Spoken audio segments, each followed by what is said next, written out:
Hey guys, and welcome to the Fuck Around and Find Out podcast. It's a normal every Tuesday edition. That was perfect timing, sir. God, that couldn't have been better. Anyway, we're super happy to have Shiny back, ShineSoBright, and our Discord. Super happy back. He's been on his sabbatical. He took some time off to just discover the depths of his prostate. And we're turns out it was very deep. It was in there. It was in there. And wide too. It took some time to convince him that it wasn't something he could remove himself. And now he's back. He's back. Yeah. It's super happy to have you, buddy. Super happy to have you. Glad to be back, guys. We do occasionally like to throw you under the bus, but we like to throw everybody under the bus. It's just the big, giant bus of psilocybin and happiness. Little thumbs up. Yay. So, I figured today we're going to talk about, like our favorite strains and not only to just grow and cultivate or to work with, and also their effects. If ones that you particularly like the taste of, or, well, they all taste like crap, but like the effects of. Yeah, I figured we'll start with that. What do you guys think? Sounds awesome. I almost shoved my finger back in the drawer again. Damn, you want to lose that finger, dude. There's a hole. There's like this perfect little crack right here, and it's like when you have there's something in the drawer and you just want to touch it, and then you put your finger in there, it turns out it's just a bunch of unboxed sewing needles. Like, who the fuck does that? It's like, it was incredibly painful, but stupid me wants to do it again. I don't know why. It's a fun hit for your finger. Yeah. It was just, there's just like a bundle of them.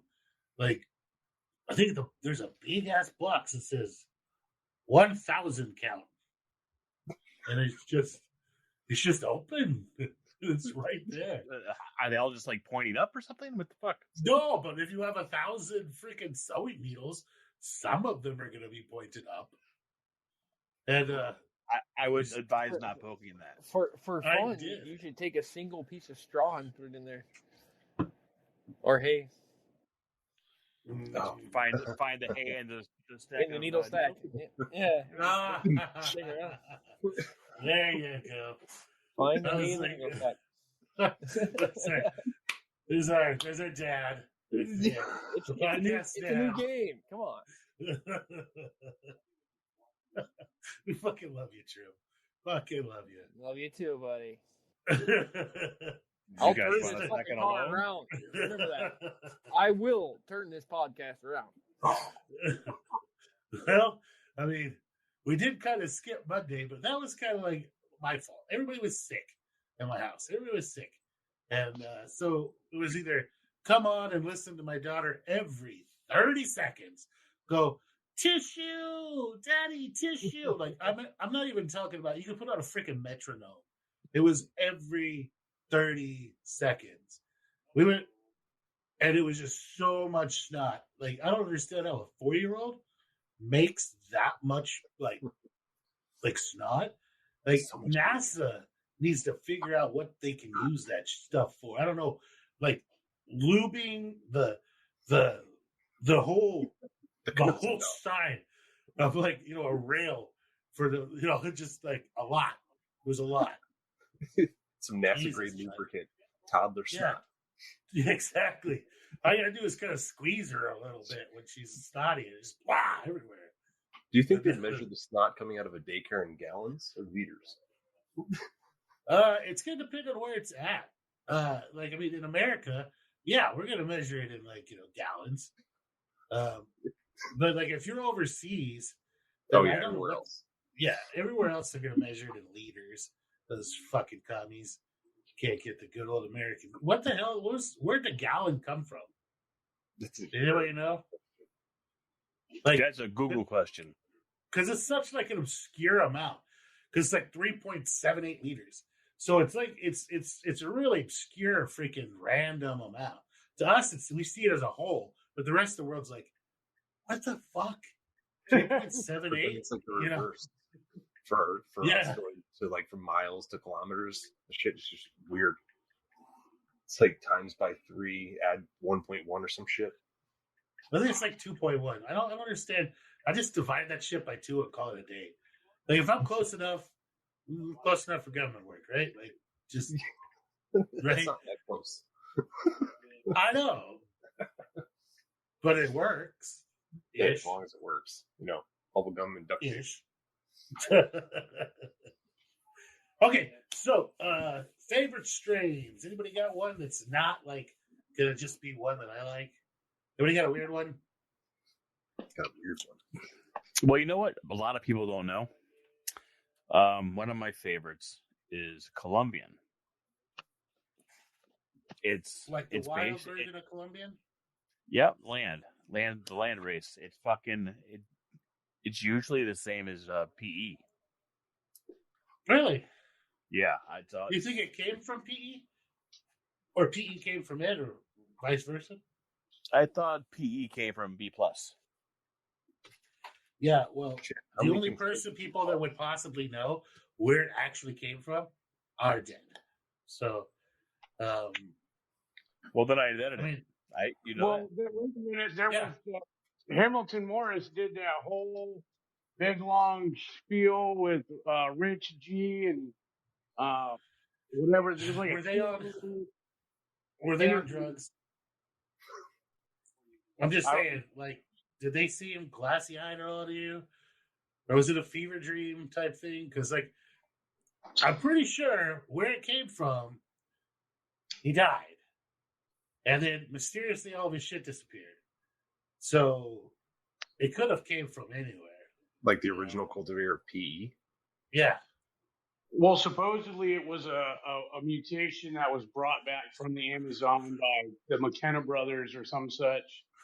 Like This is Terrence. according to some such, urban legendary and whatever on that Hamilton Morris thing. But some dude Pollock got it, and then Rich G had it. There's a whole bunch of changing of hands, but apparently, I guess the original shit came from a mutation that Terrence McKenna found in the Amazon. But it was I'm just gonna so it could be go out on Colombian. Yeah. I'm going to go out on a limb and say somebody grew some shit and had a weird fucking phenotype, and it was a fat little fucker, and they cloned it, and ta-da, Peterson. Hey, it looks like a dick. Yeah. And so it's like penises. And it was probably named something stupid too, like Clydesdale fucking clans or some stupid shit at the beginning, and somebody came up with penis envy. But I'm going to go out on a limb and say it probably started with a phenotype, like pretty much everything that we do, and then somebody cloned it, and ta-da. I don't think it was found during a total eclipse of the fucking sun, background singers, going da-doo, and fucking Chicken sacrifice. some. It was lightning. definitely a pheno chase. Yeah. You don't? I think a blood sacrifice totally, might have been total eclipse of the sun. Are you motherfuckers drunk already? Hey, I'm power drinking over here, bitch. Were we ever not drunk? That's the question. Was this supposed to be a sober thing? I hope not. That wouldn't be fun. You're the one who over there who was had to stay sober because you're on bear watch because a bear came back and fucked your shit up again. Yeah, he fucked up all my fucking birdhouse and shit outside. He's going down.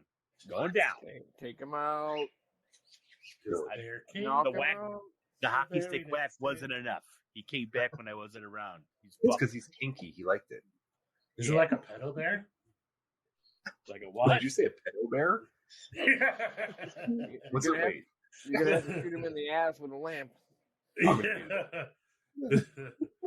did see that movie Cocaine Bear. It made me think of Deadpool. Yeah. Hey, maybe it's a PE bear. It's a penis envy bear. This dude's been eating. He's been eating you spit cakes, and he's like all fucking cracked the fuck out. He's like, wow, birdhouses. And he's like, He's just just trying to fucking climb shit them, up. and they're only 5 feet tall. He's trying Yeah. to climb them up. He's like, Yeah, I'm a me one. gnome. I thought I was climbing a tree. Turns out I was in a bush. Yeah. He's tripping balls, chasing Smurfs. Yeah. How many animals do you think actually trip, though? A lot. A lot. Like, You think a lot of animals I are out there? I think I know that squirrels do. the Oh, yeah. psilocybin pathway is pretty primal. Like, I mean, it's not just like a nicotinic pathway in humans. So, I mean, it's a pretty primal pathway. So I imagine it goes back to almost to reptiles. So, I mean, you could probably get most things fucked up on psilocybin. I know you can get spiders fucked up on psilocybin. They make cool-ass webs. So, if you can get spiders fucked up on psilocybin, you can definitely get a squirrel. So I'm thinking of a business venture here where we get a whole bunch of spiders on psilocybin. What, finding dogs and cats that have PTSD? Yeah, right. We could fix Fuck them. yes. Oh, every time they Jesus, get neutered, you give them a fucking regimen of fucking microdoses. Wait. Yeah, but I want to see. But it's gonna have to be like a suppository. So you're gonna have to like the dog's all traumatized, and you just like chase it down. Like, And then you're gonna go over there and shove something in his ass, man. I mean, what the Yeah, fuck? but It's like rubbing he's salt gonna on the wound. He's gonna forget it. He's just gonna go to space. Yeah. But I want to see you guys. Dude, I imagine like the worst one would be a tripping ass Chihuahua, like a Chihuahua. They're vicious. It's not going to become a very nice animal, freaking like when it's tripping balls.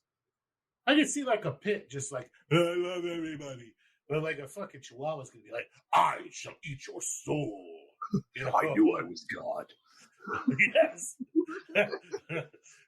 The prophecy is true. Oh my god, they're so bad. It's like the smaller they get, the more vicious they are. Oh, dude, the only times I've been really fucked up on scene, like when we show up to someone's house, has been like a Chihuahua fucking mix. You know, they might have a big dog and it might get angry and bark a couple times, but if you like, you know, you watch your body language and you don't bitch out, a lot of the times they just give the fuck up and run to a back room and bark at you from the doorway. But like a little Chihuahua, that bitch flying off a fucking counter at your goddamn carotid, right? Just like, it's like, I've been waiting my whole life for this. This is my moment. Yeah. Burrow inside you. Yeah. Very violent animals. Very violent. Okay, so They got heart. Well, Chihuahua, that's the size of a raccoon, so we know that'll work.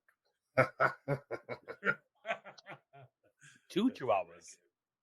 Two Chihuahua. Well, unless it's like an apple head Chihuahua. The things get a little bit bigger head. They have big heads. Yeah, but they're tiny to begin with. So. I don't know. Do you So want you to have backed in? experiment? They're backed in. Who's going to sacrifice their anus for this?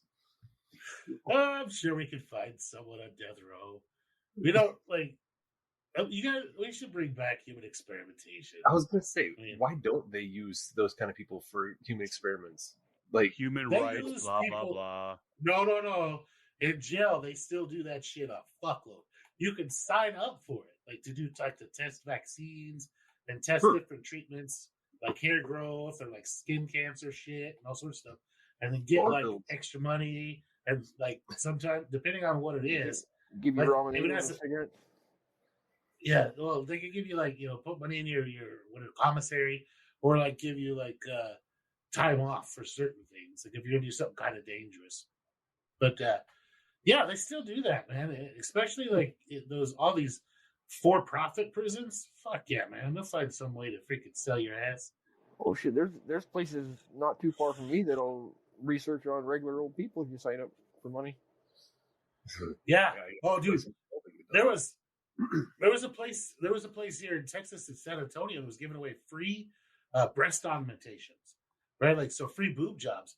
But the thing is they were doing a test on a new type of painkiller that was like it was an NSAID, so it was kind of like really strong Tylenol, and you couldn't take anything else.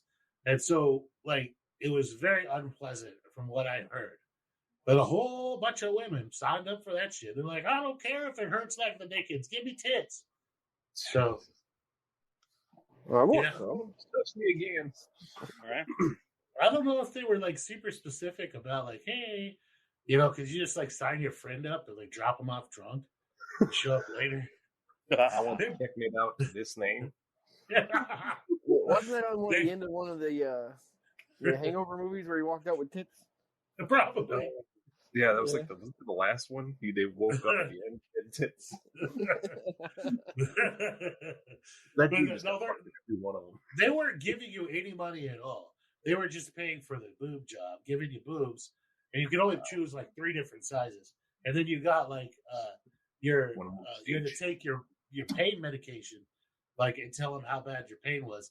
It didn't go well. Like, they didn't discover a new pain medication. It turned out like the people were, anytime that we were, around it, the people were screaming. Like, it did not go well. How's it going, doctor? Oh, we have a 100% success rate. Everyone's pissed. Dude, but they gave away like 3,000 pairs of tits in like 6 months. It was crazy. Yeah, that was good times. It's just like a sea of fake titties. It's San Antonio. Silicone everywhere. Yeah. That's a lot of bodies that are going to have parts on them that don't decompose. Think of the environmental disaster awaiting those cemeteries when those tits don't decompose. It's food grade. What's it going to do? Is it food grade? Yeah, it has to be. It's human fucking grade. I think the modern stuff is full of saline, isn't it? Yeah, it's a saline. It's a silicone pocket. It's like a really thin fleshlight shoved full of liquid and then like heat seal. Okay, yeah. Well, if it doesn't rot inside you, yeah, it's gonna be there later. Is it popping the fucking thing? But they're dead. There was a time the cartel was doing cocaine-filled fucking fake titties. That would be smart. Those are some high tits. They still do that. Oh yeah, they fucking transport drugs any and all ways possible. I feel like I am probably qualified as a medical professional to be able to tell the difference between a cocaine-filled fake titty and a fake titty by the squish. You want that job, don't you? I feel like I should be paid to squish all incoming titties and to check for the cocaine. You know, I think that's going to be one of those things like, I want to be a gynecologist until you realize that. No. Yeah. I never want to be a gynecologist. Why the hell? Nobody goes to a gynecologist when everything's great and fresh and happy. Right. Right. Yeah, I mean, you know, they go there all titties, that could get kind of ugly. I don't have to I can use a motorboating every single one. I can use it. I can squish. You know, have you seen those grabbers you pick stuff up off the floor with a little alligator head at the end? Yeah. I feel like I am qualified. I can test them with that. You know? Right, if you can pick a grape up without squishing it, you can pick up a titty. So you want off day and you give the rudest bitch a purple nipple. Well, let's take half a nipple off. He sneezed right in the middle. Yeah. And then the cocaine just goes out. Was this your nipple ring?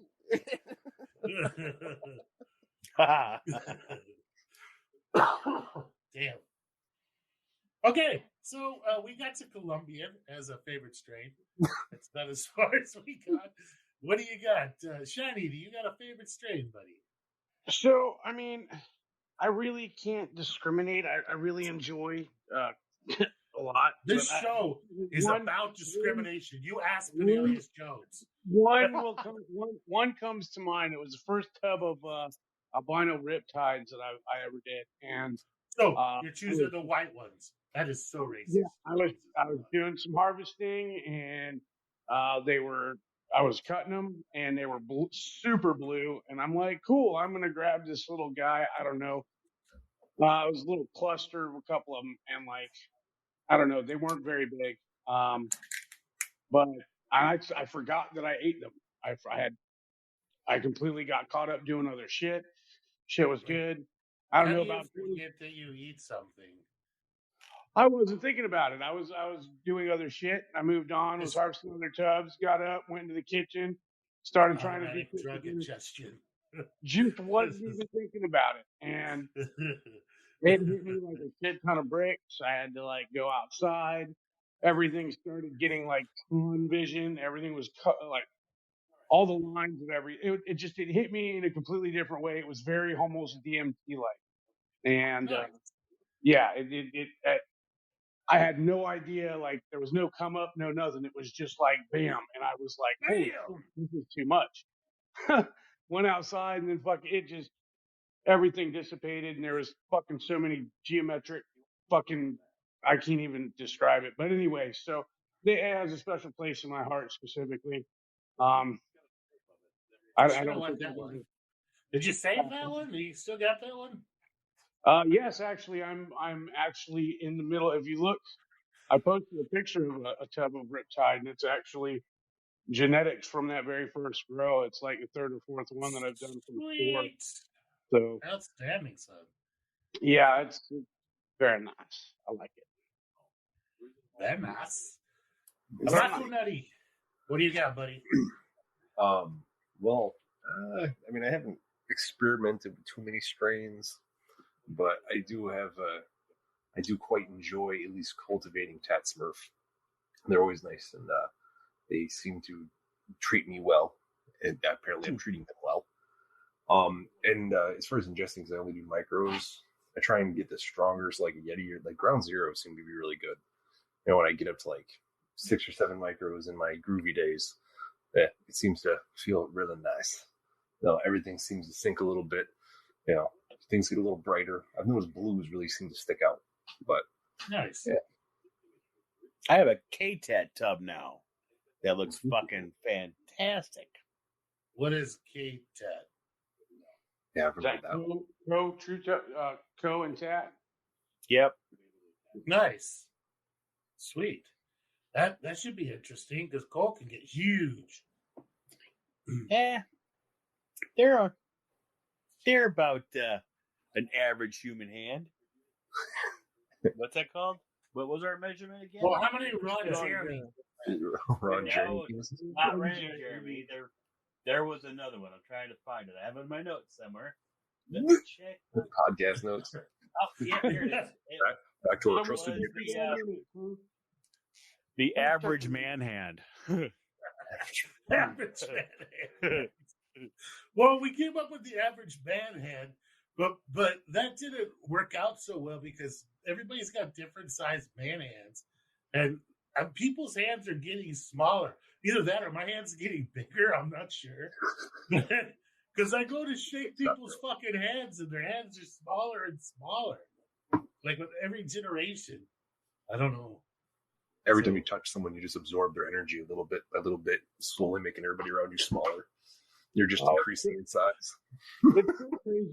I dropped my daughter off at school, and I can't help but notice, like, all the kids that are walking into the school, like all the guys, they're all like 5 foot, and their bags are way bigger than they are, and it's like they're about to fall the fuck over. And I don't know. It's got to be something in the milk or some shit. I don't know. The average height seems to be getting shorter. Like I'm 6'6", and I'm a freaking giant around. Like back in my generation, pretty. I was a little taller than average, but most of the people like in my high school were in around 6 foot. And then now you go and these little kids. Like I just went to a high school graduation for a niece, and I was like, everybody's like 5'5", 5'6". I'm like, what happened? Maybe it's just because like I went from like Idaho corn-fed shit to like Texas, and it's mostly Hispanic, and they're just short. I don't know. Maybe that's it. They are shorter than most. I mean, you really can't deny that. It's science. It's I mean, my wife's closer kind to of the equator, tall. the shorter you are. I wonder what that is. Why that is? Yeah, I was kind of just thinking that. Like, I wonder what the correlation between height, because it's not like It's not your environment that's making you short. Well, it's got to be something in the friggin' environment, but I don't understand why people would be. In colder areas, you see taller people, like the Vikings and the Canuckastanis and stuff What like about that. They're the pretty Middle East? tall. They're pretty tall. And then you get like too far north, and you get to the Eskimos and stuff, and they get short again for energy like conservation. So I don't know if there's like a solar panel effect that happens here, like that happens with the northern latitudes. But then you go to like certain parts of Africa, you get like the Kenyans and stuff, and there's some tall people that make me look short. You go to Masai Mara and stuff, and they're like 6'6", 6'8", but they're real thin. They're just tall. Yeah, I don't know. But you go to the jungle people. Maybe it happens to do with like the thickness of the forests, right? Like so, maybe that's what it is. Because like you go to places that are tropical, the thicker the forest is, the shorter and smaller the people are. Yeah, I was gonna say like Vietnam, Malaysia. Yeah, or like Philippines. You could probably, yeah. I mean, I know for a fact I could throw 2 Filipinos. What?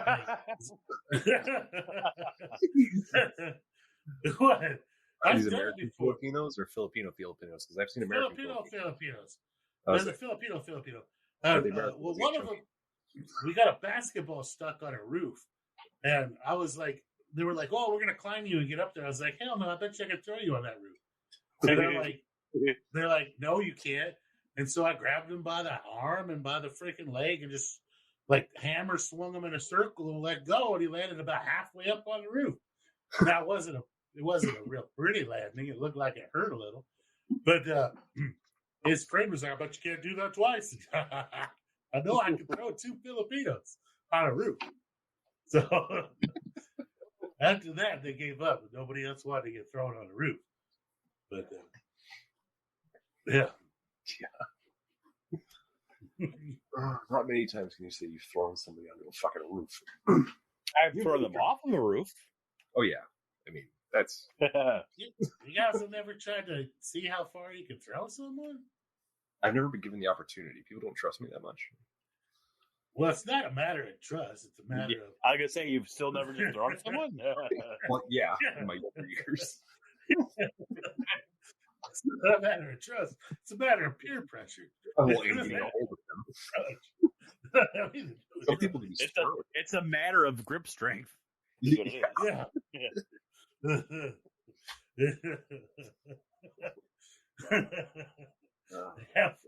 How far to get? Well, I know I could throw him at least 15 feet because I guess the distance from where I was standing to the top of the roof, like straight line distance, was about a total of 15 feet if you include the vertical and the horizontal.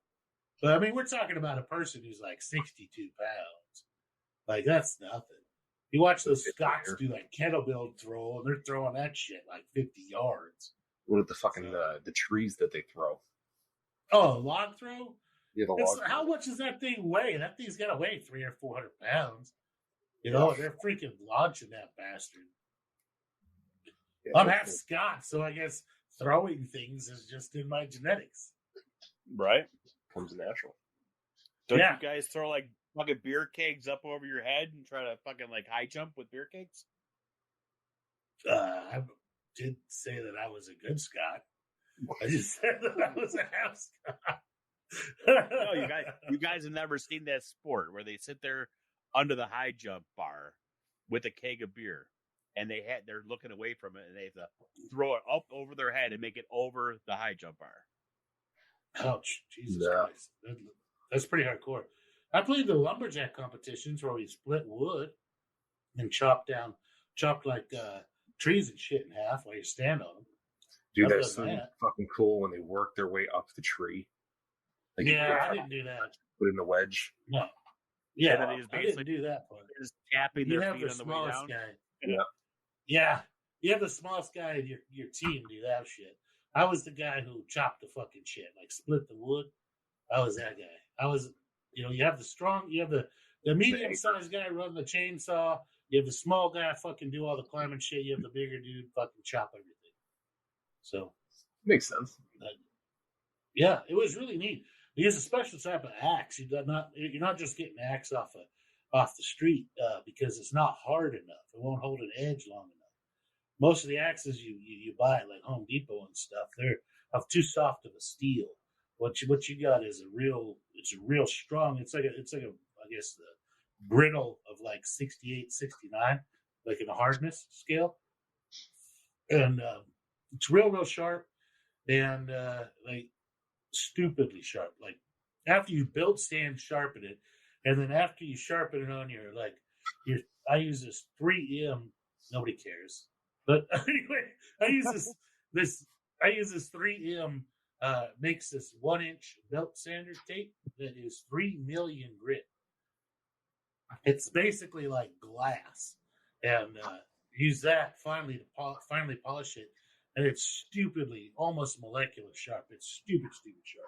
Yeah, I used to use that to polish headlight lenses back in the day when they were cloudy. It's good stuff. Yeah. Yep. It's good stuff. So also, there's 2 more I like. It's ODP. You know about that one. Fuck yeah. Dude, that one you sent me is fire. It's way better than my strain. Yeah. Like, the strain that I had, like, I just, the phenotype that I fucking isolated is nowhere near that strong. But it's a real good colonizer, and that one that you sent me is stupidly fucking intense. You're welcome. Yeah. No, it's great. It's fantastic. It's really good. It definitely made the day go great, even though I broke into a zoo. It did great. Is that where I got all these letters about people raping monkeys? No, that wasn't me. Oh, different letter. Okay. Yeah. Fuck. And then Purple Mystic. Purple Mystic's a good one. See, I used to eat those. It was funny, Myco Cat or whatever. Whenever you guys did his, he mentioned that because he's from Plant City, and I'm in that same county, and growing up, going to the cow fields and shit, and it's like, it's not a fucking joke. I mean, we used to call them purple ringers and shit. I had no idea they were called purple mystics till way later in life, obviously, when I guess someone decided to fucking name them, but. Yeah, man, we're just going out there picking them, and those things get fucking big. And I mean, it's not alive, filling up fucking grocery bags full. That's cool. It's insane. I mean, and I really wish I had the balls to. I mean, first off, most of the fields, like you said, they feed them antifungals and shit. But I mean, I'm fucking too old to be jumping over fucking fences, getting shot at with salt rock, like. I mean, I couldn't even fucking imagine, you know what I mean? Fucking 3 a.m, going and jumping a barbed wire fucking cow fence, you know what I mean? Like, what the fuck? I think I'd probably just ask people. Like, I don't have a problem getting somewhere to go and look for mushrooms. If I brought people with things like moonshine, like, here, I got a gallon of moonshine. If you let me go look for mushrooms, what kind of mushrooms? What kind of mushrooms you think? And they're like, oh. Well, if you find some, could you show me? Sure. But I'm not going up there to a real nice, pretty house. I'm going up there to the trailer who's sitting on 50 acres of land. I try to avoid. I'm definitely what's it called? Profiling who I'm looking for. I'm definitely. There you go, Cornelius. I'm fucking racist. But I definitely profile on who I'm looking for. You're not looking for a Cadillac in the driveway. Definitely not looking for somebody that's got like a brand new, like Chevy 2500 Silverado. It's like a $70,000 truck. Definitely not looking for that. I'm looking for somebody who's got a beat up asshole truck. It looks like there's a couple beer cans in the yard, and I'm like, I can bribe this bastard with some moonshine. So let me go look for mushrooms in his fucking llama yard or some shit. He can't afford no antifungals. But what was I gonna fucking say? It was interesting, but then now you guys made me forget it. Damn it! I don't know. Something about goats and mushrooms. I don't know. No, goats and freaking mushrooms, bastards. I bet you the goats would eat the shit out of the freaking mushrooms. You know, I bet you think they it'd make them would. calmer because every goat I've encountered was just an asshole. No, goats are sweet, but they They just are? get really, really. Oh yeah, they just get really excited around new people because they gotta push you around, establish dominance. Dude, I lived with the fucking thing, and she was just okay. Maybe she was just stupid, but like she Was get it drunk. a single goat? It was a single goat until That's she. why the fucking thing you gave it it had a whole bunch of freaking problems. They're a herd animal. You can't take a herd animal and put it all by its damn self. And Oh, don't yeah, forget, no means no. No, Yeah. it wasn't me touching the goat. That was, but there was a sneaking suspicion that the goat might have been touched after a few drinks were consumed. Who Not touched the legitimate. goat? It's a joke. Don't worry. It's just a joke. No bestiality. Jesus. Hey, I don't kink shame anybody. Is that a kink now? I mean, I thought that's still illegal in most places. Well, a lot of kinks are illegal, I think. Well, I mean, they're trying. I mean, I wouldn't be surprised if the NAMBLA people were also trying to make it legal. You know, like goat screwing would probably be legal under them. Bastards. Well, who's watching TV in the background? Not me. Not me. Well, whose shit's moving? Rocco Nutty. He tries to make music. He's like, it's just music, man. I'm not totally not watching like Ancient Aliens in the background. That happened to me the other night. I was watching some kind of my crazy news shows while I was playing a game. They're like, "What are you watching?" Whoops, sorry. Weird how shit bleeds through sometimes. Right? Fucking stupid ass news shit's been going. I don't know, man. I've been watching a bunch of this news crap, and there's been more and more attacks on food distribution, food production, like dairies, like water treatment facilities and shit. It's got me sketched out a little, buddy. I'm not gonna tell you. It's Dude, my buddy who just moved here from Texas, his name's Chris, good dude, but he got a job for the water department, right? So in Tampa Bay, all the water treatment facilities are allowed so much parts per million, whatever, of just what like basically would be considered reclaimed water to be dumped out into the bay. Yeah. And they're apparently restricted on certain levels of. I mean, he was getting it into me, but I guess by 2030, they're supposed to be eliminating. They're not going to be doing that, and the way they're going to be disposing of it is instead of dumping into the ocean, they're going to be drilling down to the aquifer, and they're going to be directly injecting into the aquifer.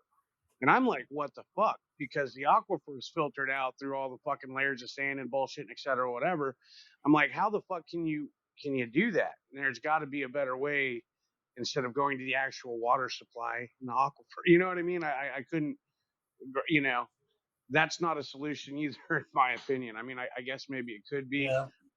But, what he was suggesting as far as the big meeting that they all had where they were trying to roll out all this stuff was not what he proposed or said they were proposing was completely unacceptable and completely fucking back-asswards.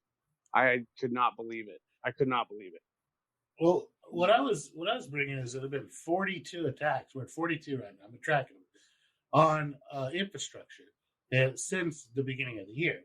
That's including like the dairy fire, which suspiciously only killed one person, but killed like 250,000 freaking cattle up there. Like it killed 5% or 10%, sorry, of the total dairy production in the United States up there in North Texas. And then like where they had the feedlot that was in Louisiana that for no fucking reason, this bacteria managed to get into their silage. Now, it's a bacteria that's normally not in the silage. And they were reviewing their footage, and then their footage was deleted. I don't know what happened. But anyway, this bacterium was like anthrax bacterium, get it in there, kills all the cattle. We're talking 5.5 square miles of freaking cattle, like in a feedlot.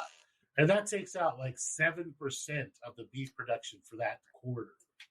And, stuff like that. It's like, okay. They need to start giving everything Brondo and stop messing with our water. And then water, all of a sudden there's places that are like spiking in like uranium and spiking in different like arsenic and spiking in different like stuff that they've never had problems with before. And their filters are going down and all these different things. And they're like, well, it just seems really, really sketchy. Because if I was a bad outside actor, like say China, for example, and I wanted to send a whole bunch of people, which they have here, or like ISIS, it doesn't matter, just put whatever group of people you want. I would just run around and jack shit up. Mm-hmm. And just little stuff like that adds up over time. Do you know it's going to take them 5 to 7 years for the dairy industry to recover from what happened in North Texas? You're going to see milk products and meat, just from all the feedlots that have crashed, go up 240 to 300% this fall. So that makes sense. So I need to hurry up and build my damn farm, is what you're saying. Yes. You need to pretty quickly, buddy. That's what we're doing. I started on it today. You'd think with all that going on, taking place, and especially the amount in a short amount of time. So we've been in this year for 5 months. There's been that many, attacks or incidents, whatever the fuck. And has there been heightened security? Have they actually done anything at like food processing plants? They have. Of course not. They have actually heightened security quite a bit at these plants, but there's also this huge move to try to downplay what's actually happened. Of course, yeah, they want the public to know. That's the answer is today. Just hide it. Yeah, it never happened. Yeah. Did you guys see what happened? What happened to the wheat?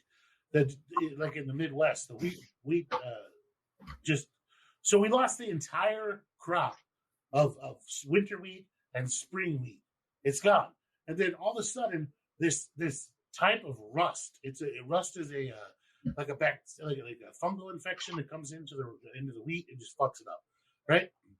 Well, they plant and we treat for that, but there's a completely resistant type of rust that had previously been researched as a bioweapon, is now running fucking rampant and killed everything. With a complete failure in America of the wheat now for 2 fucking seasons.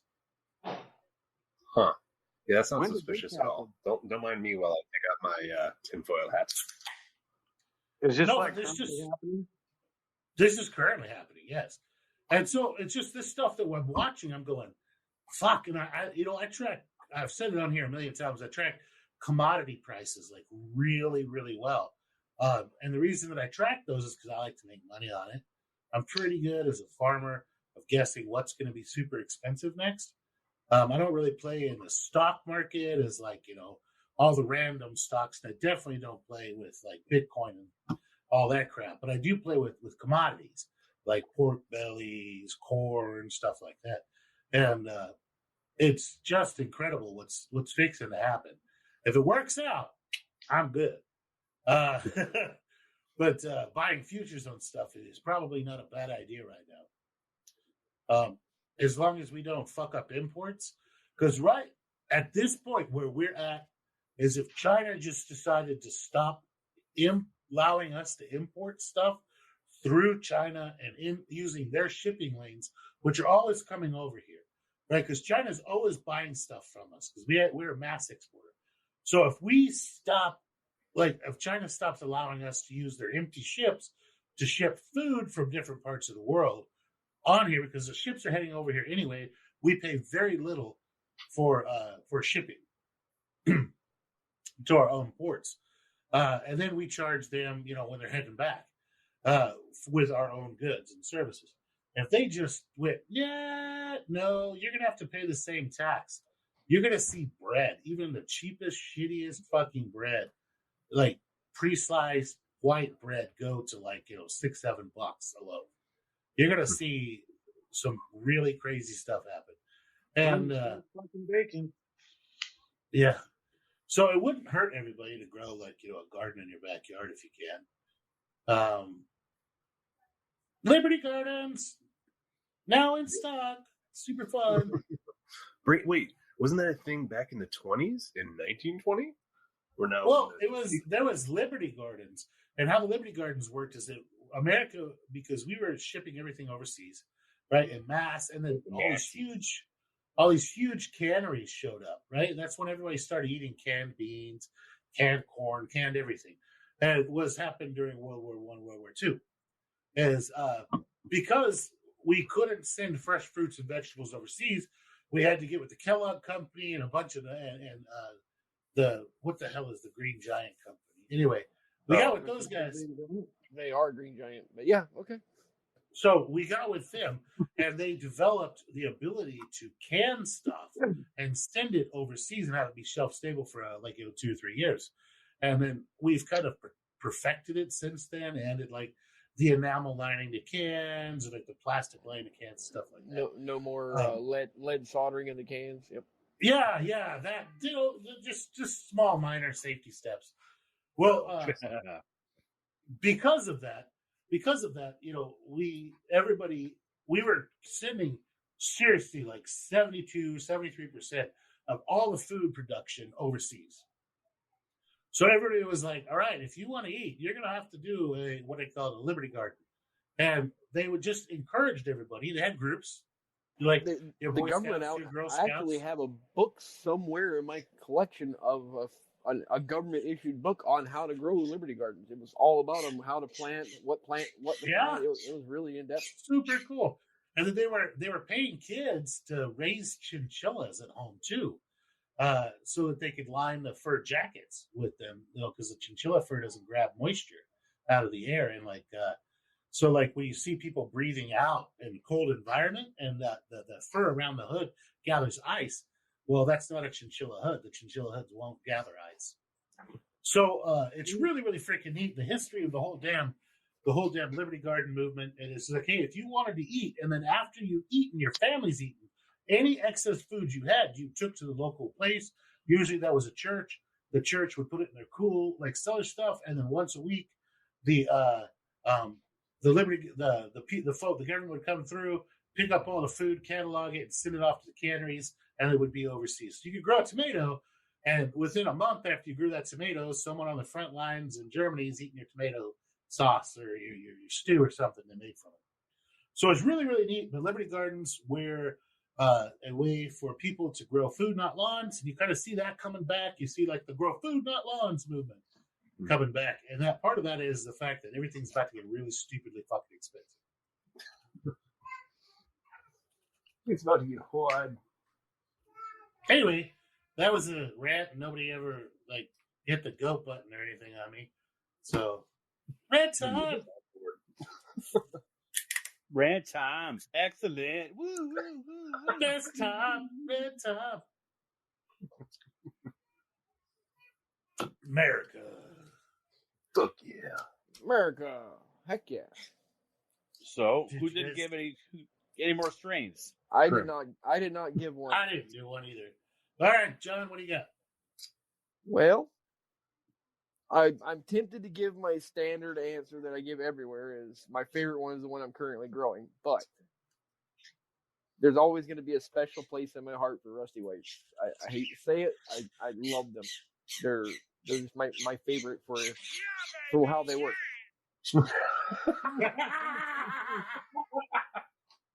Oh, that was that awesome. Your parent? That was great. That was most likely Deadpool yelling. What? It was Deadpool.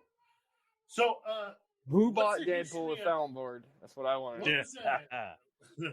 What was the history of the Rusty Whites? Does anybody remember? All I know is Pasty White came out with it. but I don't know what the history of the actual fruit is from him. I could probably reach out to him and find out. That's kind of cool. Wait. Rusty White is a landrace. I thought it came up as Okay, so it's an original. Huh? I thought it was like a leucistic. I thought it was like a leucistic mutant. Oh, wait a second. Too. Rusty White is not. Rusty White is a cross of AA Plus and Colombian Rust by Creamery user Pasty White. See, he was right. America.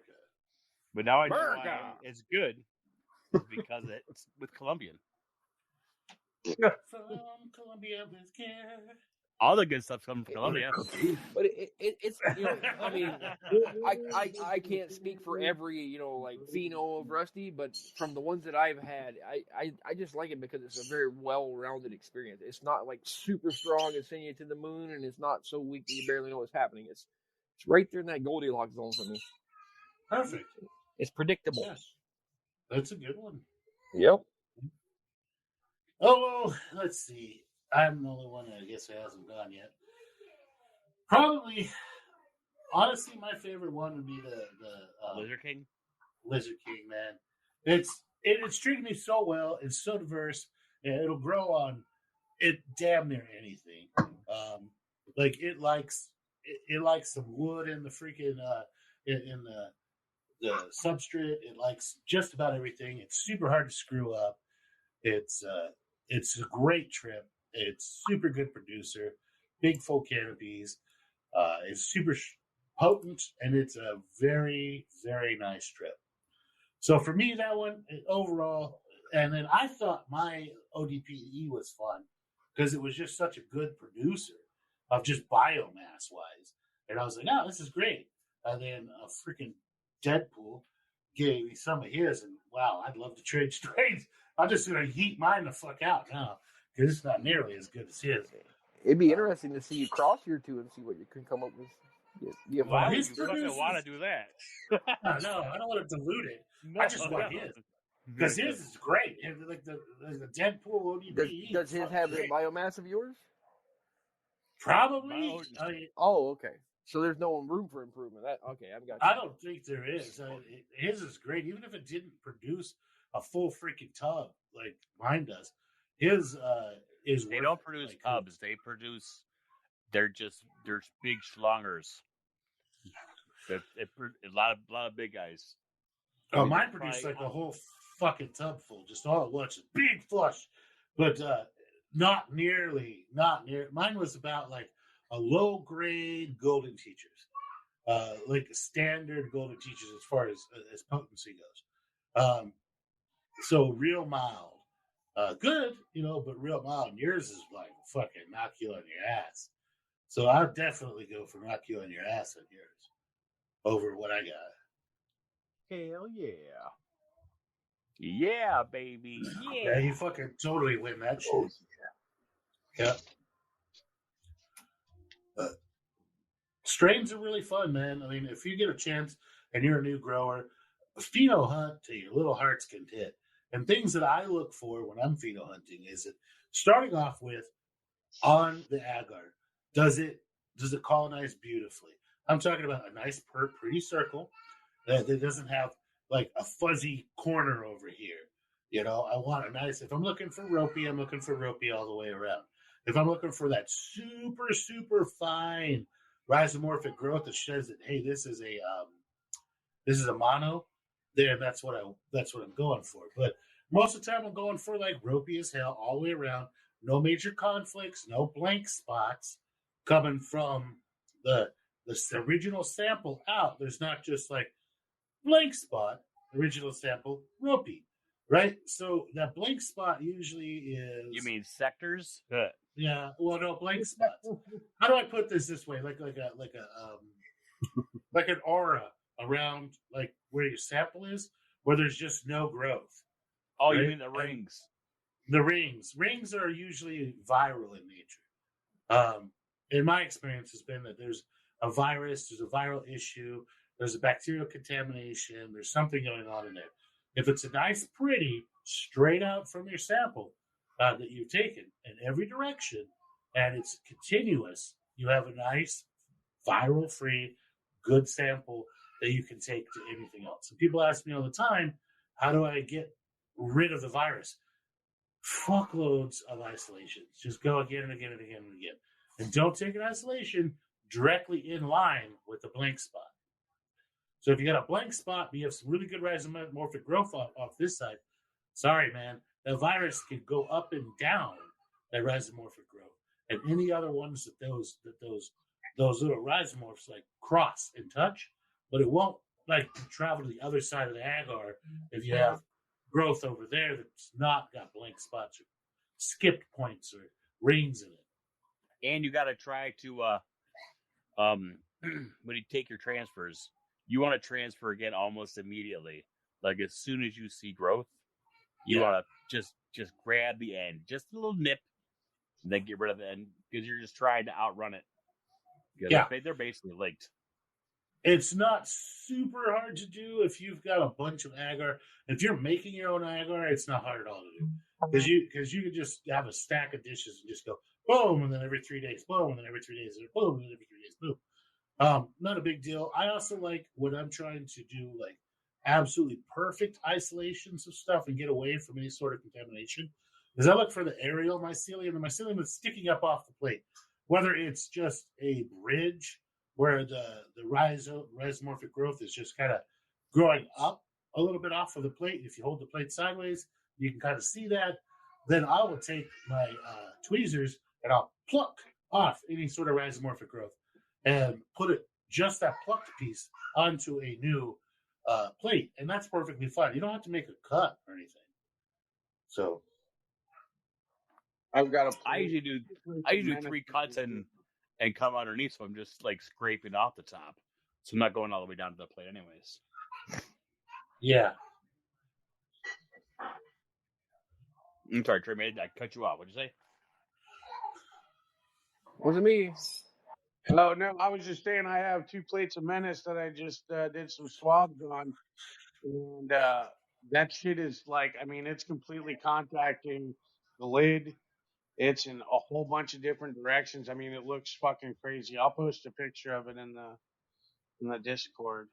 So grab a couple of ropes off of that with your tweezers and toss it on a new plate, and you've automatically done a shitload of isolating just by doing that. Yeah, that was kind of the plan. I haven't been in there to do any lab work lately, man. This sabbatical's kind of got me a little weird. It was a weird birthday month, man. You know? So yeah, it happens. Birthday month. Is that why you were gone? I'm not 20 anymore.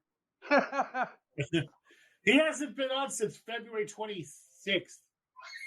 Oh, loser. Yeah. Speaking of birthday month, I planned my annual summer go get fucked up in the woods fest already. I reserved my camper spot. Nice. The annual Sasquatch raping. Yes, sir. The last 2 times I've done it, I've woken up naked in the woods. And it was awesome, I think. Beautiful. I'm glad Sasquatch enjoyed it. I'm glad that you're keeping your local Sasquatches up there fully satisfied. I mean, it really is good for such an endangered species to be able to use you as it pleases. Right? Giving back to the community. Where's that Sasquatch I'm supposed to have sex with? What are your temperatures right now? Where's that bear I'm supposed to wrestle? Was that English? Or somebody had mouthfuls? What's your temps up there right now? Right here, right now, it is 57 degrees and sunny. Wow. If you guys have looked at the weather lately, we have an Omega thingy in the middle of the United States, and where I live is going to be fucking nice and warm, and all you fuckers are going to be cold for a while. It's going to be awesome. It's like it was snowing. It was snowing here today. It was nice in 43. It was 87. It's a weird, breezy. There's a weird thing in the forecast, like right in the middle of the United States right now, that it's not letting any fucking storms go either direction like normal, so they're stuck on the east and west coast. It's gonna be awesome, and then Texas is gonna get all kinds of rain. You're welcome. Oh, I'm all for that, man. We need every drop we can get. Like, I'm all for that, man. Like, you see us here locally, we get all excited, and then everybody forgets how to drive in the rain and crashes. Well, today was my first official perfect weather for Morels Road today. So starting tomorrow, I'm going to start going out hunting. Hells yeah. So jealous. Let's do this. And I got one of those fancy black lights to hunt morels in the dark with. It's going to be fucking nice. I want to give a shout out to Toxic. Remember we had him on a while back? He sent me a care package. And he sent me, I got psilocybin cruloensis, the landslide mushroom from Mexico. Right. Oh, shit. Yeah. So I was super fucking happy about that. Super excited about that. I'd like to get that going when we move. It's a psilocybin that grows primarily in South America after a landslide. It's been used for thousands of years by the Aztecs in medicinal ceremonies. It's not like any more potent than just like your regular cube, but it makes huge fucking mushrooms, huge ones, man. They're cool looking. They look like a bolete a little bit. So like they're big, meaty bastards. But I'm really excited about it, man. I'm excited about it. It's supposed to be pretty easy to cultivate. It likes woody. It likes forest floor shit, and that's forest floor is my jam. So I'm just gonna do it on a shitload of forest floor, and then to simulate a mudslide, I'm just gonna shake the fucking shit out of it. So I can say, why don't you just fucking break the block in half? Because that requires thinking. All right. I was just gonna. I'm gonna throw it against the wall a couple times, see what happens. Yeah, fucking. I was gonna shake it up, like, don't shake a baby style, 13 shake it up. Shaking bag syndrome. Yeah, shaking bag syndrome. I'm just gonna shake it like a trailer park child. That's like me struggling with drippy corn. Oh, it's. Well, you were just saying the drippy corn was sticky, and I'm like, yeah, people like it because it's sticky. I'm like, it's a fucking mess. I was like, what the hell is this? When I stuck my hands in it, like, this does not feel like how a grain spawn should feel. But I haven't tried it yet. Whitey's telling me. Whitey is telling me it is the best thing since sliced bread. Well, I'm following Whitey's exact instructions, so we'll see how it goes. You're literally just making like a really thick liquid culture on the outside of the fucking grain. It's basically sugar, and it's just eating it, sticky as shit. You know what? The people on Shroomer have been making the thick liquid cultures forever, just out of a little bit of adding a little bit of fucking agar to your agar, and then just pouring it over the grain. And it's the same thing. One, you're just making sticky shit that's hard to get out of a jar, and the other one, you're adding sticky shit that's hard to get out of a jar.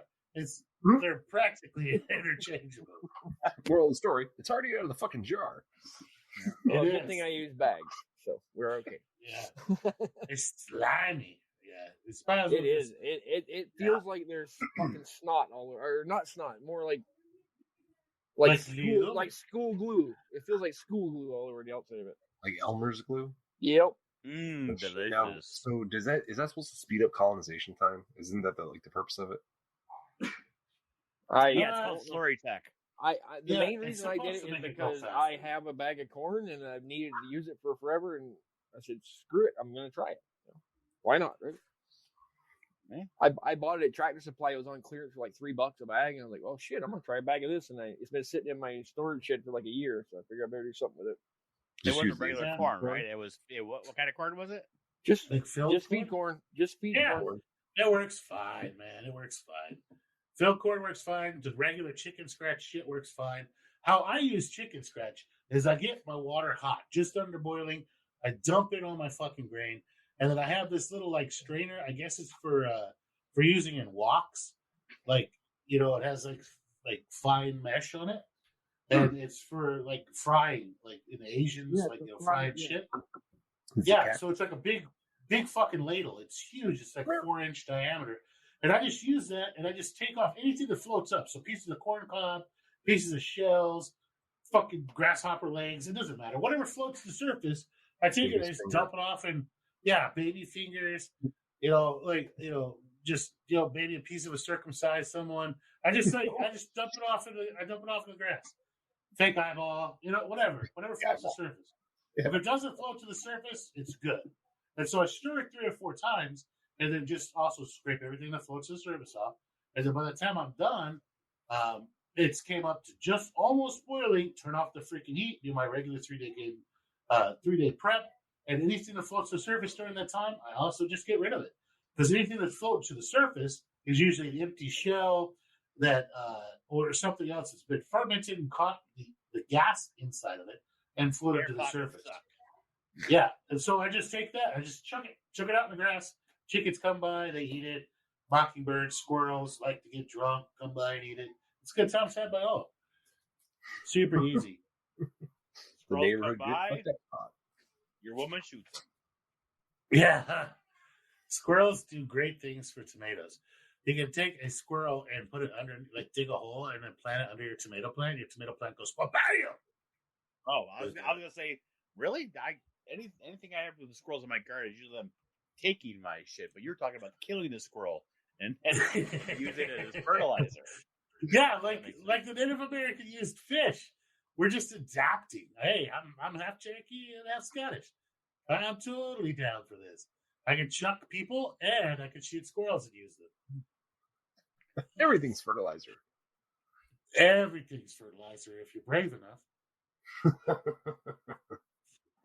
That's why you bury it underneath endangered plants so they can't dig it up. Underneath your burrowing owl.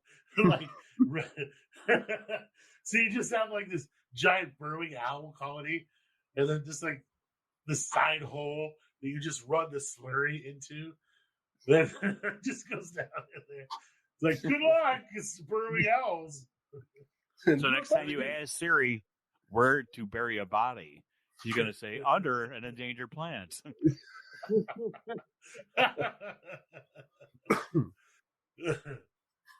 It's fantastic. So, anybody got anything? So, Shiny, why were you disappeared like forever? You said you had a birthday month, but then that was from like February 26th till now? That's a hell of a month. So the end of February, I went on a camping trip out in Ocala National Forest. That was pretty awesome. I brought a bunch of Journey juice and some fruits and such. And I don't know, there's about 8 or 9 of us. Everyone had a really good time. There were some people that weren't necessarily like they'd done some mushies years ago, but it'd been a long time and they weren't expecting it. But I was like, here, I've got a jar. I basically made some tea before I headed up there, and just kept it in the cooler. But it was some pretty potty shit. It was Silver Surfer and another one was Wampa. And I brought up a nice little variety of some different tats up there. But yeah, dude, it was a really good time. But anyway, no, I segue, my bad. Yeah, man, just a lot of working overtime, and then I don't know. I partied a lot. I went to 2 concerts, a lot of drinking, a lot of, I don't know. I just kind of wore myself out, leading up to my birthday and the month. And didn't you go to the Prof concert? I did go to the Prof concert on. Dude, how was that? It was really fucking good. Some crazy shit happened, but it was unrelated to the show. But it was weird. He talked about he fucking slit his wrist and shit, and I was tripping balls. And that shit didn't really like sit well with me. And then like the next day, it was all good. I was like looking online and shit, and apparently like it happened in a shower head. Yeah, some shit. It was like, oh, cool. Like, I was totally, like, fucked up about it for, like, the whole day afterwards, man. Just like, man, that fucking kind of bummed me the fuck out, So, but saw Billy Strings. Billy Strings was phenomenal. If you guys ever have a chance to go see that guy, if you're not into bluegrass or whatever, like, step outside your comfort zone. That dude fucking shreds, man. It was fucking such an awesome show. But anyway. I've seen it on YouTube. Yeah, it's pretty cool. Yeah, he's killer. But anyway, so I've spent the last, few few weeks trying to like get a handle on things and figure out. I guess it's kind of like my New Year's, my actual New Year's, since, had my birthday and stuff, time of reflection, time to let some things go. Drinking's not really helping anything. It's not like a bad thing, but like you work 12-hour, and you drink a beer when you get home and then you pass out and you don't get any of your fucking shit done, or weed for that matter, so it's like, and on my days off, I'm like, oh man, it's like so nice to have a day off. And I'm like, cool. I get set up to like, oh, I got to go do this. I'm going to do grain. I'm going to go mow my yard. Like, I have it all worked out in my head. And then I'm like, oh man, but you know what? It's my day off. I'm going to go hit the bong. And then I'm like, oh shit. And then I'm like, let me see the TV for a second. And then my fucking, whole day's gone. I'm like, where the fuck? It's just, I don't know. And then everything's piling up. And then I feel like I'm procrastinating. And now everything's piling up and all this shit seems monumental. And then I feel like I'm going fucking crazy. So, well, I don't know. I just. Typical American shit. Yeah. I mean, when you get to that point, though, you got to, like, kind of call it what it is and maybe make some adjustments in some areas, So, break it down, do step by step, prioritize that.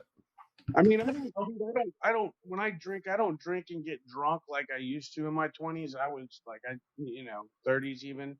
But it's not that, it's the effects it's having on me. Like I'm a fucking crotchety old person, man. It's like zapping my energy. I mean, it's a depressant, I mean, I would consider pot also a depressant. I mean, it definitely calms me down and mellows me out, but, dude, you start compiling these things up and, then the important things you need to do are, things that aren't even necessarily that important, but just shit, and it's just, you're looking at a pile of shit and you're like, fuck, I don't know, man. It's all good stuff though. I mean, look, so in contrast, 12 years ago, I was sitting in a rehab, hopelessly addicted to needles and opiates and all that shit. I had lost everything, my wife and I were separated, I hadn't seen my kid in forever. I mean, dude, not forever, but, forever for me because I, grew up. Any amount of time away, yeah. Anyway, so 12 years later, right? These are some positive problems to be having because at least I can be aware of them and address them instead of being completely in a hopeless state, right? And you don't have that one problem, right? You don't have that needle problem anymore. Well, that whole problem is a huge problem. Like, whether on needle or not, I've seen a lot of people go that weren't even on the needle, just opiates in general, painkillers. If you start doing the needle shit again, I have your address. I will show up and fuck you up, son. Listen, I promise, and it's I can't say promise, but I'm pretty 100% confident that that's not something that's ever going to.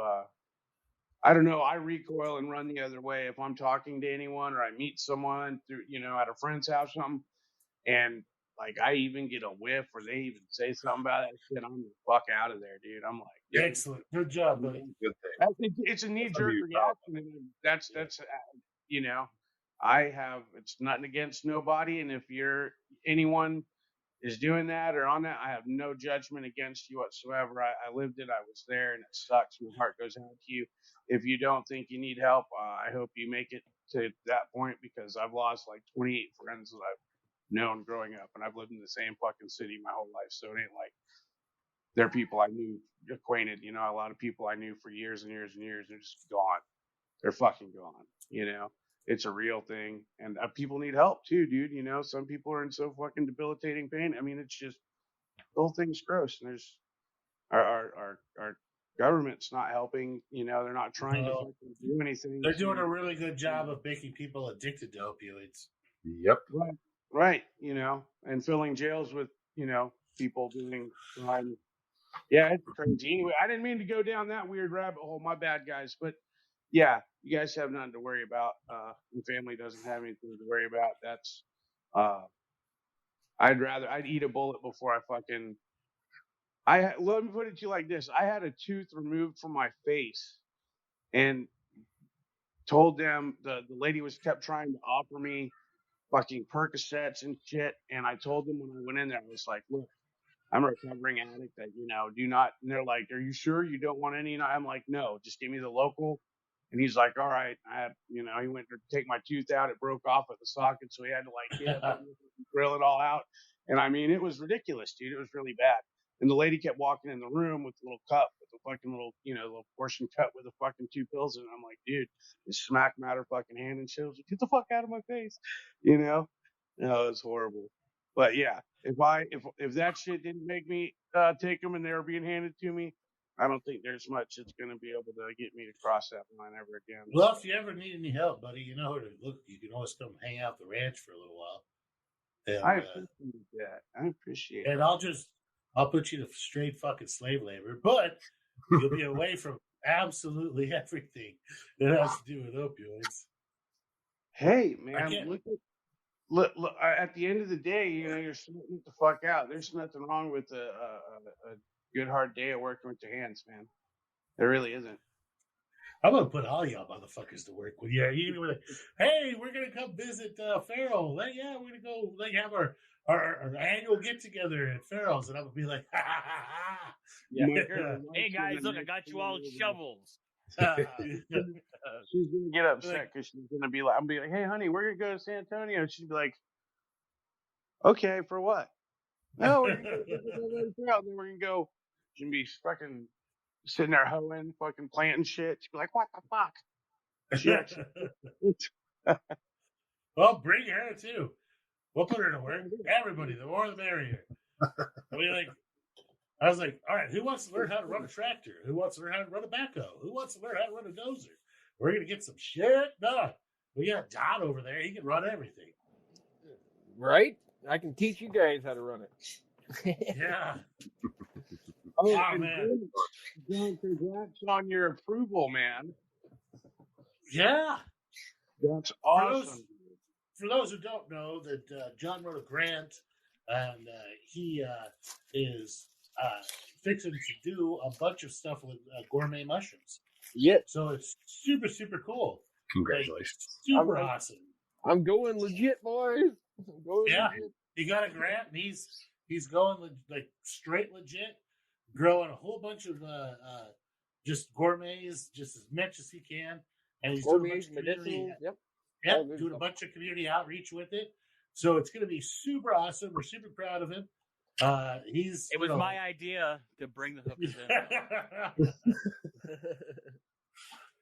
And for those of you who don't know, any day now, Deadpool beaten by the bear. He's been pissing off for a long time. So, how big is this bear? Like, how big is this bear? Because, like, I see a bear. We have bears here, but they're like, 200-pound things. They're little bitty. I feel like a knife fight the local bears to a standstill, or I could kill him with a hoe or a shovel. Yeah, no.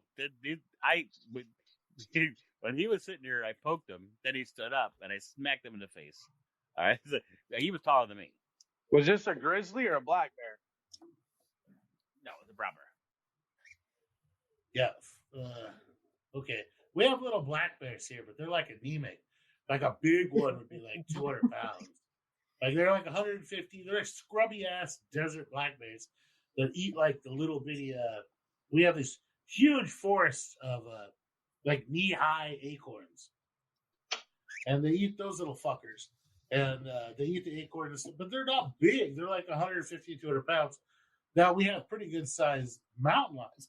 Excuse me, mountain lions. It'll be like 220, 300 pounds, and I wouldn't go near a fucking mountain lion.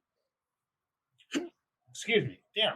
Shouldn't have chugged that beer. You wouldn't know it if you were. I feel like I could totally take 150, 200 pound black bear with just like my Sonic Steel 2000 fucking knife and one of my homemade fucking tomahawks. I would love to do that. I'm okay if I get some scars and shit, right? I'm gonna wear some soft body armor, so like you can't rip my guts out. But I'm okay. I just want like the bear claw scratch, like the one going across your eye. Yeah, I mean, I'm sure my wife wouldn't be a fan, but I just want to lip up a little bit, like just Well, that's what we're Great. doing when we come down there.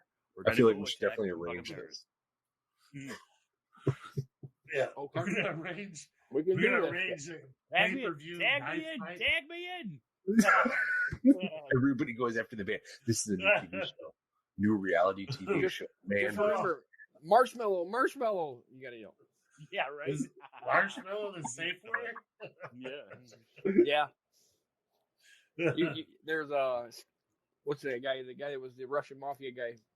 Bert Kreischer. Yeah, he was. He told a story about the time a bear raped him. The machine. Yeah, he's fucking cool. Yeah, That guy is amazing. Yeah, he got raped by a bear once. Well, Yeah. wait, let's not. That was a safe Let's word. say molested by the bear. Allegedly. Allegedly. And his wife is the one that saved him from the bear, apparently. Nice. How'd you He do has a that? movie coming out soon. With a marshmallow. So he was less favorable Well, than the story. the fucking marshmallow. Well, the story goes that they wanted him to God, wrestle he a must grizzly bear. taste like cocaine and fucking like They- aspirin. They had him put a marshmallow in his mouth and walk by this bear and then turn and look at the bear and then open up his mouth and show the bear the marshmallow, and the bear like fucking tongued the marshmallow out of his mouth, he said. And then next thing you know, this fucking bear just Ew. going nuts and fucking thinking he's full of marshmallows, and just fucking jumping up and down on him. Give me the marshmallow. The bear's like, teabag. And He's he said he's screaming marshmallow because that was a safe word. Fucking And no, everybody's like, "Oh fuck!" And they all just ran away. And his wife ran over there and saved him with a marshmallow. I don't know if my wife would save me with the marshmallow or if she would just be like, "You got this, you got this," and she would just be like, she'd just film it for prosperity. I don't know if she'd think to save me with the marshmallow. Yeah, it was like an 800-pound grizzly bear raping him. Like there might be a time when my wife like grabs her concealed handgun and then loads on the bear, or breaks like a beer mug and starts shaking the fucking bear. But I don't think she would. I don't like that would be more along the lines of my wife, that she wouldn't think, hey, we should probably give this bear some more fucking marshmallows. Like V would think more along the lines of, right, the problem is the bear. The solution is lack of bear. Right. Kill the bear. Right? I think that would probably be more along the lines of my wife's speed. Yeah. Gotta have Freaking- bears. We get little black bears around here, but no grizzlies that I know of. How? There's nowhere for them to live. We have them.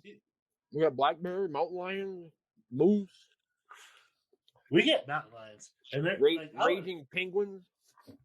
Yeah. I would rather take on. I'd rather take on like a 300-pound wild boar than a fucking like 200-pound fucking mountain lion. Like every day, like mountain lions are like, they don't play, man. They come alive. You ever seen somebody catch a cat that didn't want to be caught? Dude. Right? Like it's got 20 fucking razor blades and a head that can swivel almost 180 degrees. With Like, a you're mouth still- full of razor blades. Yeah, with a mouth full of giant teeth. Fuck that shit, man. No way. Have you seen the fucking video of that guy that was in a fucking zoo? He broke in late at night. He decided he wanted to pet a fucking tiger, and he stuck his hand through the fence, and it bit him. Oh, and the one that pulled him through the fence? Oh, it didn't pull him through the fence. He was fucking screaming, and it was a body cam from a police officer. I think it was like in Florida, of course, Florida. And they went in. They had to shoot the fucking tiger. I think it was a tiger. They ended up having to fucking shoot it, which is awful. It's like, why? Because this Yeah. dipshit. They One should have Shot shot the guy. They should have Yeah, shot the guy. That would have acquired him, though. Yeah. Or fucking I cut his like hand. tigers. Yeah. Just let him have his hand. Stupid. Yeah, like- You're a stupid meal should cow. hurt. Yeah. That Yeah. should be a law of nature. I watched a video once. It was like, I guess it must have been like a 90s VHS turned to digitalize, because it was kind of like that grainy look. And some dude had jumped the little moat and gone over there and was petting a tiger as it was walking by. It was like, he looked like he was like a little Hindi guy, like maybe Pakistani or Indian. This was not in America. This had to have been in India or Pakistan. And the tiger grabbed him And the guy like is up with his feet on either side of the fucking cage, like it's not touching the ground at all. He's pulling back as hard as he can, and the tiger is just casually trying to walk away with his hand, and it ended up pulling the dude through the freaking cage. Like it was like the cage bars were made out of like maybe 7/8 inch or 1 inch rebar, and they were about like maybe 8 inches apart, but it shredded the guy pulling him through that freaking cage. And then the tiger ate him and then laid on top of him and was just sitting there like munching away until like the local little like cop guys with the blue hats came in and scared it off and then grabbed the guy and pulled him out. But there was like half of him done already. But just enough to bury. Did you see the polar bear one where the guy tried to grab the polar bear through the cage and the polar bear one with bit a him? woman. Yeah, the polar bear bit this guy's fucking hand and just turned its head. It didn't even look like it was like shaking its head like a dog. It just bit his hand, turned his head. You hear a loud pop, and there's nothing on the end of the stump of his hand. It literally just pulled his fucking hand clean off. Like, Oops. He's just got a stump now. It was almost like, but a great story. Oh my god! Because it was really fast. The guy went and petted the polar bear. Then he would pet the side of the polar bear. Turns, looks at the freaking camera, moves over like 3 bars to go pet the polar bear on the head. Polar bear just grabs his hand, and then just turns his head, still laying down, not standing up, just pop. And I mean, it was a loud pop. Wow. It was like if you were to take I will never see that video on and put it over a wet rug and like hang it over a fence or a single wire and then just pop it with like a broomstick. So it's just like pop, like that wet funky pop. Kind of like the sound your dad used to make with his belt when he was coming after you, where you pull them together. No, that was that. A little more bass to it. That didn't have any bass. Yeah. Okay. It had a definitely. If you could just imagine, if you will, a pumpkin squished between his hands. So take it. Sadly, young people today don't get to hear that sound coming from their dad's belt. It just doesn't happen anymore. Yeah. Now they'll Take go a to jail. Pumpkin.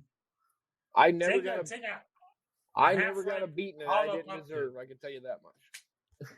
Take a half-ripe hollow pumpkin and just slam it between your hands, and the popping sound that it would make, the wet, deep thud pop, when it would crack open and pop, that would be very similar to that.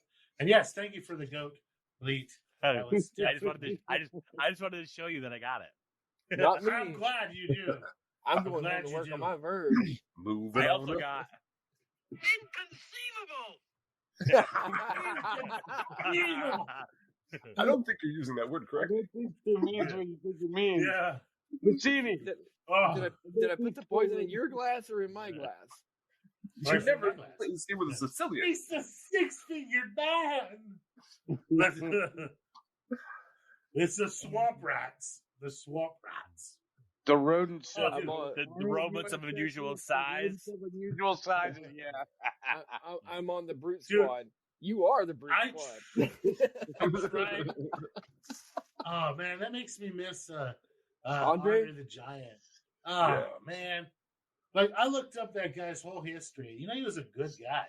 Oh Like, yeah. I mean, he was a raging fucking alcoholic. But other than being a raging alcoholic, he was a genuinely cool dude.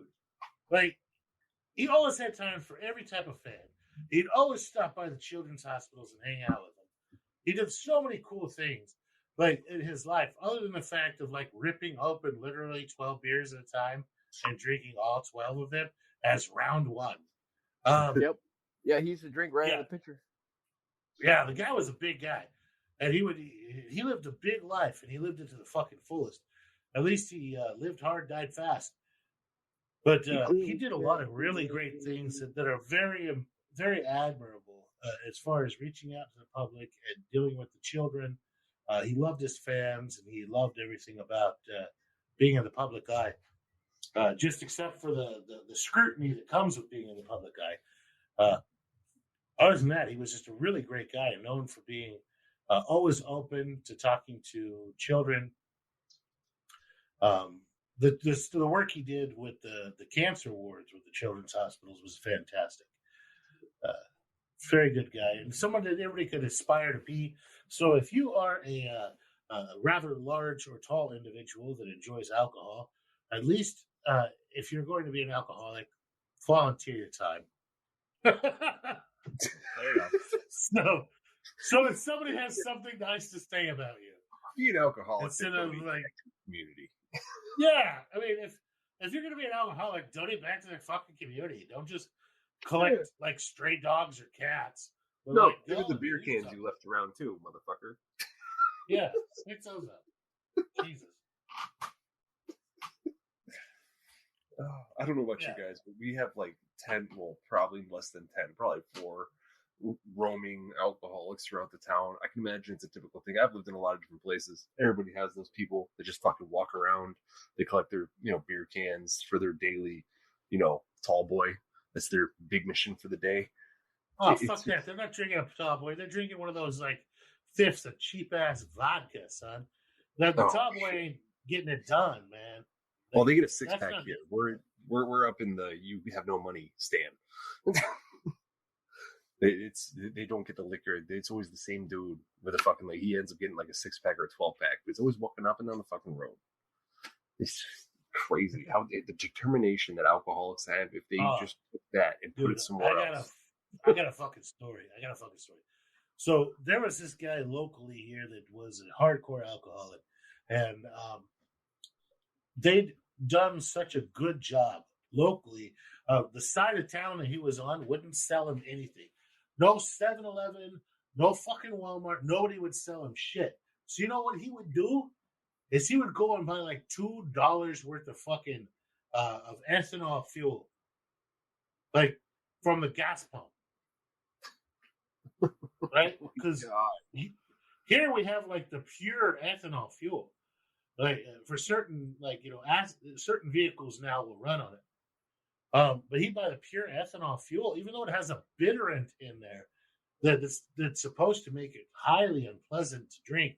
It's supposed to taste like human fucking vomit, and it smells a little bit like it. But he would go and he would buy like $2 worth, which comes out to like a gallon and a quarter, and he'd go and buy that shit.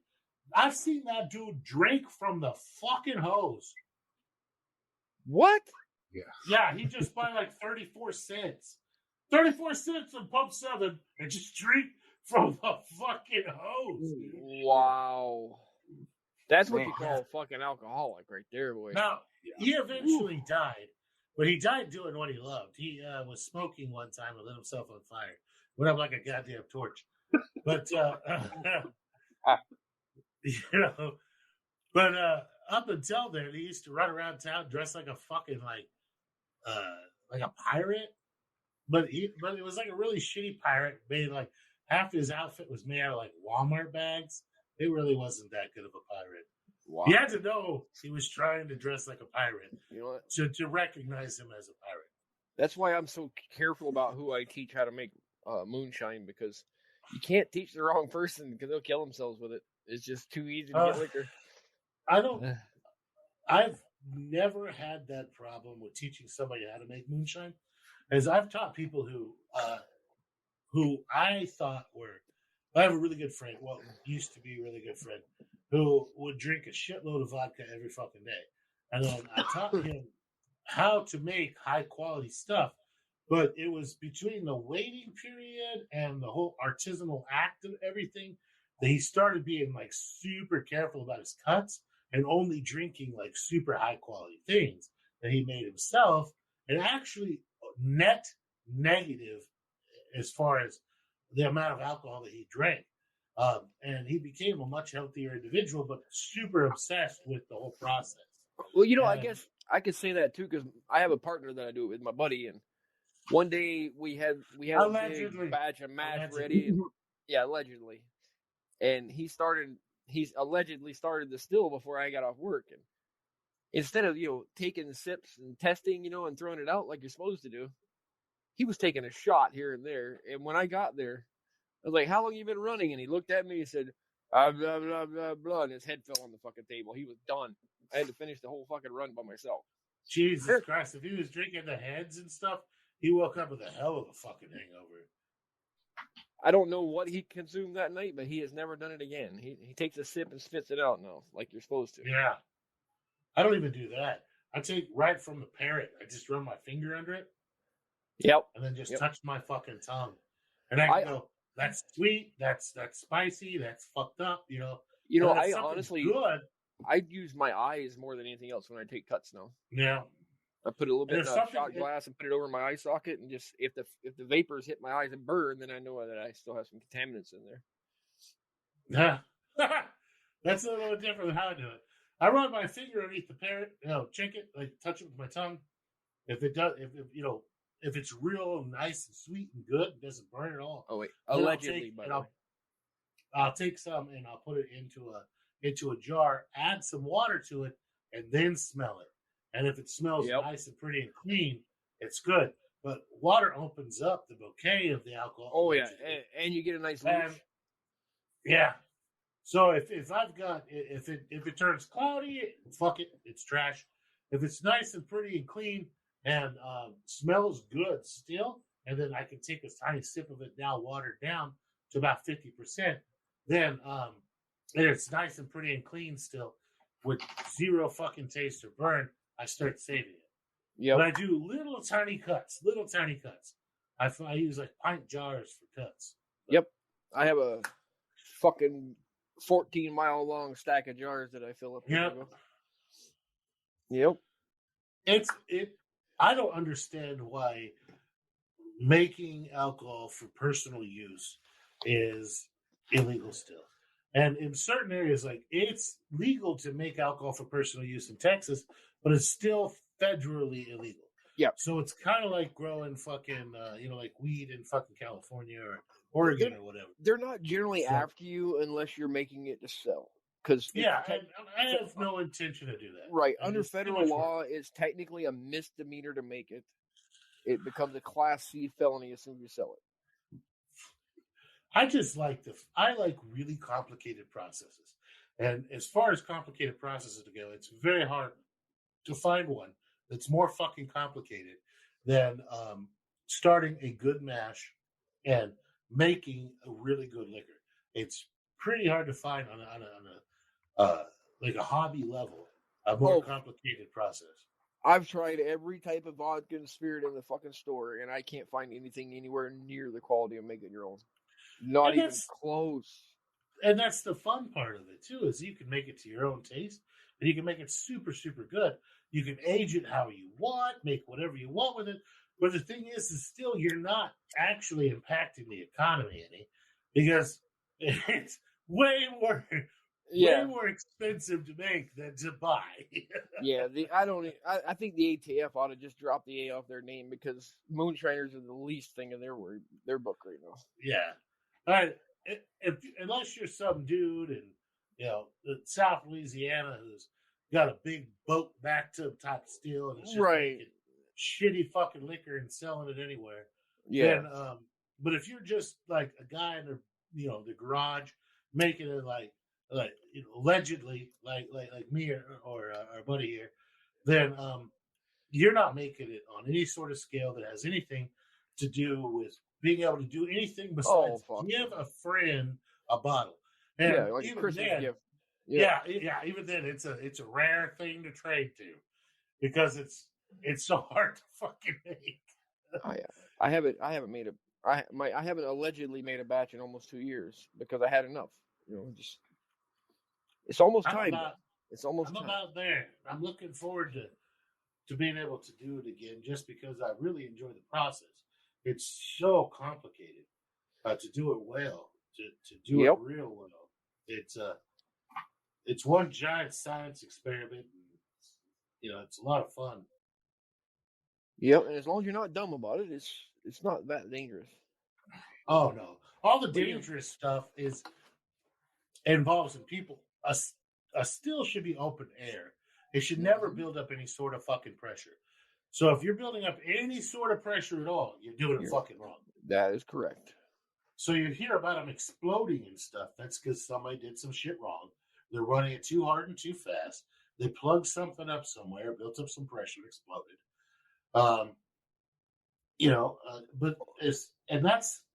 I blame a lot of that on the fact that it's illegal and nobody can go and actually learn about how it's supposed to be done correctly. Yep. So, and that TV show, Moonshiners, is a bunch of fucking lies, just so everybody knows. Oh, Jesus. That is intentionally false information. That's like shroomery on steroids. If you follow their guides on that show, you're going to poison yourself or somebody else. It's fucking horrible. Yeah. I can't believe they even get away with half the shit they put on there. So, anybody else got anything else? No. Anybody got anything? Who's going to start off the positive stuff? We're going to start with Deadpool as usual. How about oh, you know what? Someone told me this today. It takes 43 muscles to frown, 17 to smile. But it doesn't take any to sit there and watch people make a fool of themselves.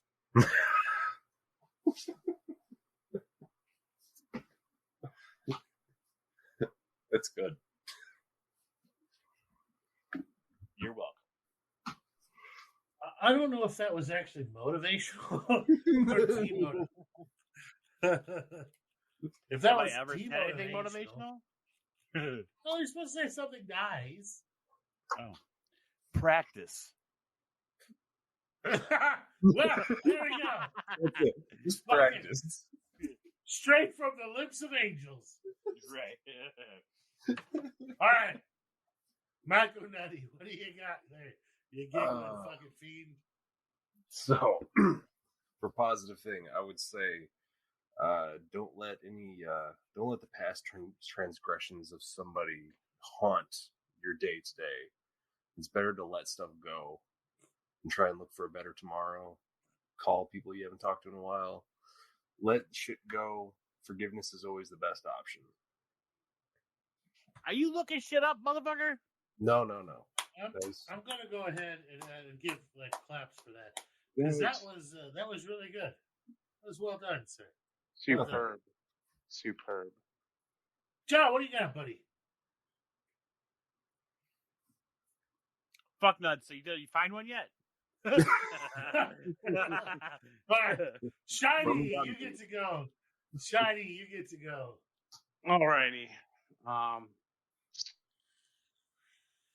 Let your inner light shine. It's a dark fucking place, but it doesn't have to be. I love you guys. That's short and sweet. Let's see. That'll work. All right. What do you got for us, Joan? Motherfucker. Did he fucking yeet out on purpose? He's like, oh shit, I forgot to do my homework. Yeah. Oh, Jesus. Oh. It's there. It's there. It's peer pressure. Well, maybe he got disconnected. He does live in Guam. Well, I'll go, sure. And if he shows back up, we'll have him go. Yeah, let's see. Let me see something semi-motivational. When you look back at stuff, it doesn't seem like it is as hard as it was when you were going through it. It looks like that you can do anything if you stop and think about it step by step. Just take little bites of anything hard you're doing in life, and you can get through it. If you need any sort of help or resources, you can get a hold of one of us, and we'll try to point you in the right direction. If you're coming up on a really hard decision, you need somebody to talk to, we'll be happy to help. We don't advertise that we'll give the best advice. But You know what you get when you call me. yeah, we'll try to help you any way that we can. We love our listeners. We love you. If you're listening to this and you're out there in the grand old world, you're part of an elite, interesting group of people who have specifically sought out the insanity that is this podcast and this group of people and this lifestyle. And you're a unique person, and we fucking love it, man. We love you. Thank you for listening to Thank you for listening to this somewhat rambling version of Fuck Around and Find Out podcast. We love our listeners. You can always get a hold of us on the Discord at which the link will be in the show notes below. If you need any sort of cultivation supplies, whether that be grain spawn or substrate or anything else, you can always get a hold of Deadpool. He's going to be in the Discord at all times. He's there. He doesn't sleep. He has to be on guard because you never know. Never sleeps. Yeah, there could be a fucking goddamn bear in. The bear can be here at any moment. I got to be ready. Yeah, he's got to be ready. So he's always fucking there. If you need any sort of dad advice, there's, Todd, because he's. Yeah, something about feet. Yeah, see? Exactly. He's going to help somebody with their feet. Are you going to jerk off on someone's feet? Oh, that was my secret daughter guest. Sorry about that. So, you can get a hold of any of us doing anything. We have our Etsy. It's going to be FAFOCult .etsy.com. So it's fuck around and find out cult.etsy.com. If you want to go ahead and get a hold of us via email, we'll be happy to answer any of your questions, point you in the right direction, or shoot you the link to the Discord. You can find us at FAFOCult at gmail.com. Sorry. Let's see. What did I forget? How we hit the Etsy, we hit the Discord, we hit the email. Oh, if you want to send us some money, we promise to not use it for any sort of good. It will go straight to debauchery. Yeah, of course. It'll be used to support this podcast. If that requires stickers and blow, it requires stickers and blow. Sometimes we have to keep Deadpool motivated, right? You can send us that on Venmo. It's going to be at FAFOCult. You can send us that on Cash App. It's going to be $FAFOCult. All of that will be included in the show notes. And we love our listeners. Thank you guys for coming on this insane journey that this podcast has particularly been. And good night. Donate, guys.